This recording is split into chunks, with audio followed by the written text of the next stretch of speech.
नमस्कार. आज आपण चना मसाला बनवणार आहोत. त्याच्यासाठी मी ते चणे रात्रभर भिजत घालून 5 शिट्या करून शिजून घेतलेले आहेत. त्याच्यानंतर टोमॅटो घेतलेला आहे प्युरी करून, कांदा कापून घेतलेला आहे बारीक, तमालपत्र घेतलेला आहे, कांदा खोबऱ्याचं वाटण घेतलेलं आहे. त्याची रेसिपी मी टाकलेली आहे माझ्या चॅनलवरती, बघू शकता तुम्ही.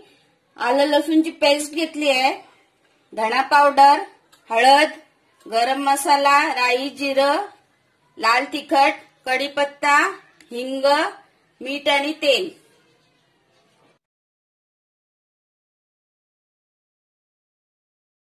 मी आता पॅन तापत ठेवलेला आहे.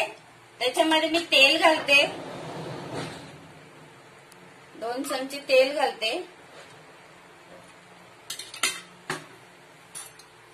आता तेल तापलेलं आहे. मी छोटा चमच राई घालते, त्याच्यानंतर 1 छोटा चमच जिरं घालते, हिंग घालायचं थोडं. चण्याची भाजी आहे, चण्याच्या भाजीला हिंग घालायचा. हिंग पचायला चांगला असतो. त्याच्यानंतर हे तमालपत्र घेतलेत मी 1-2, कढीपत्ता घालायचा. त्याच्यानंतर कांदा घालायचा. हा मोठा कांदा मी कापून घेतलेला आहे. त्याला आता आपण गुलाबी होईपर्यंत फ्राय करायचं व्यवस्थित.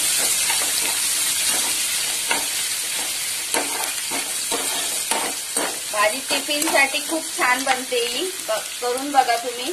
जर तुम्हाला कांदा खोबऱ्याचं वाटण जर टाकायचं नसेल तर नाही टाकलं तरी जमतं. नुसती कांदा टोमॅटो पेस्ट वरती केली तरी भाजी छान होते.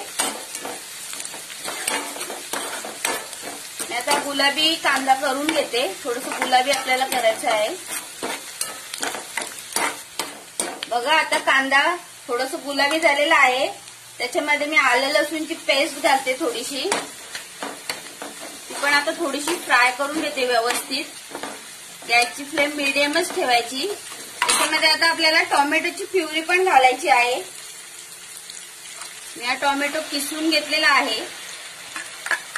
तुम्ही काय तर मिक्सरलाही लावू शकता किंवा असं बारीक कापून टाकलं तरी चालेल. पण असं पटकन ग्रेव्ही त्याची बारीक होते आणि तेल सुटायला चालू होतं. पटकन शिजते अशी ग्रेव्ही. आता मी 4-5 मिनिटं चांगलं फ्राय करून घेते तेल सुटेपर्यंत. बघा आता कसं मस्त तेल सुटलेलं आहे ग्रेव्हीला. आता आपल्याला त्याच्यामध्ये सगळे मसाले घालायचे आहेत. मी 1 छोटा चमच हळद घालते, त्याच्यानंतर लाल तिखट घालते. तुम्हाला जेवढं तिखट लागेल तेवढं घाला. आम्हाला तिखटच भाजी लागते.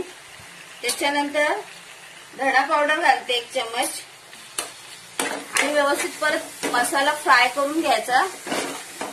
आणि त्याच्यामध्ये आता आपल्याला हा कांदा खोबऱ्याचं वाटण घालायचं आहे. तुम्ही नुसती अशी भाजी केली तरी छान लागते, पण मराठी म्हटलं म्हणजे कांदा खोबऱ्याचं वाटण आलंच पाहिजे थोडाफार.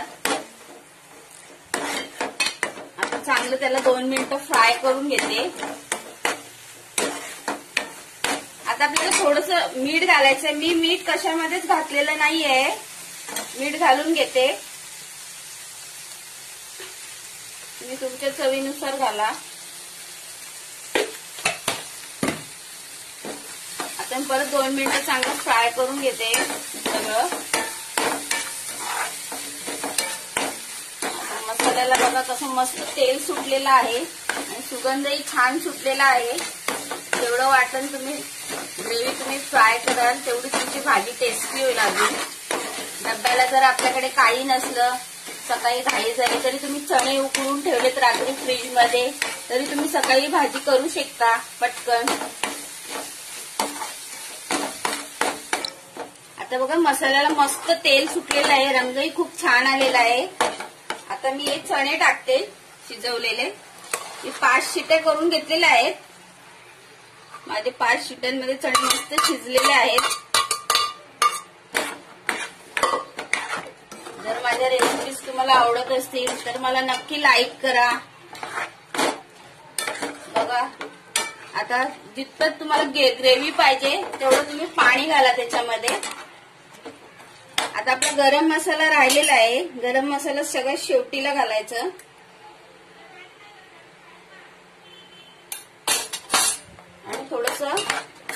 घालते आता त्याच्यामध्ये आणि आपल्याला चांगली आता एक उकळी घेऊन यायची आहे त्याला मस्त. आपली चना मसाल्याची भाजी तयार आहे. तुम्हाला पाहिजे तुम्ही बटाटाही त्याच्यात घालू शकता. मी आता थोडंसं पाणी घालते याच्यामध्ये आणि आपल्याला एक चांगली उकळी आणून द्यायची आता मस्त. कुकरमध्ये पण तुम्ही पाणी घालून असं हे करून घ्या. आता आपली चना मसाल्याची भाजी तयार आहे. जर माझ्या रेसिपीज तुम्हाला आवडत असतील तर मला नक्की सपोर्ट करा. थँक्यू.